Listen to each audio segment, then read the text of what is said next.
తెలంగాణ ఆదివాసీ విద్యార్థి సంఘం జిల్లా 2వ మహాసభలు జిల్లా కేంద్రం భవనంలో ఘనంగా జరిగాయి. ఈ మహాసభలో 23 మందితో నూతన జిల్లా కమిటీని ఎన్నుకున్నారు. అనేక తీర్మానాలు చేశారు. ఇందుకు సంబంధించిన వివరాలు సంఘ కార్యాలయంలో ఆ సంఘం సభ్యులు వెల్లడించారు. ప్రధానంగా జాతీయ నూతన విద్యా విధానం రద్దు చేయాలని, విద్యా కార్పొరేటీకరణ, కాషాయీకరణ, కేంద్రీకరణ ఆపాలని కూడా డిమాండ్ చేశారు. గిరిజన యూనివర్సిటీ ఏర్పాటు చేయాలని అన్నారు. రాజ్యాంగం ఆదివాసీలకు కల్పించిన రక్షణ చట్టాలు అమలు చేయాలని అన్నారు.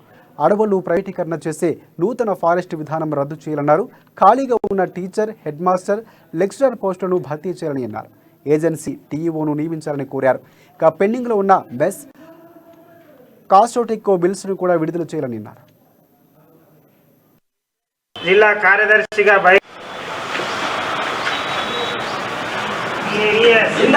గిరిజన విద్యారంగ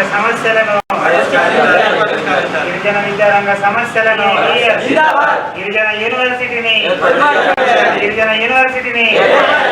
జై ఆదివాసీ, జై ఆదివాసీ.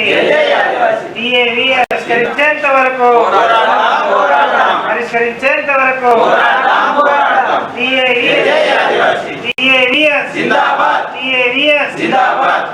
తెలంగాణ ఆదివాసీ విద్యార్థి సంఘం జిల్లా 2వ మహాసభలు నిన్న ఘనంగా జరిగాయి.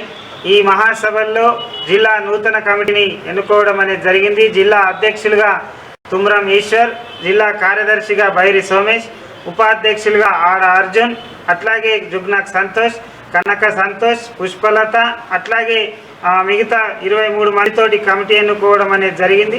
ఈ మహాసభల్లో 25 తీర్మానాలని మహాసభ ఆమోదించింది. ముఖ్యంగా జిల్లాలో ఉన్నత విద్య చదువుకోవడానికి ఒక్క కేంద్రం కూడా లేదు, కాబట్టి గిరిజన యూనివర్సిటీని ఏర్పాటు చేయాలని, అట్లాగే ఈ రాష్ట్ర ప్రభుత్వాలు, కేంద్ర ప్రభుత్వం ముఖ్యంగా ఖైదీలకు, జైల్లో ఉన్న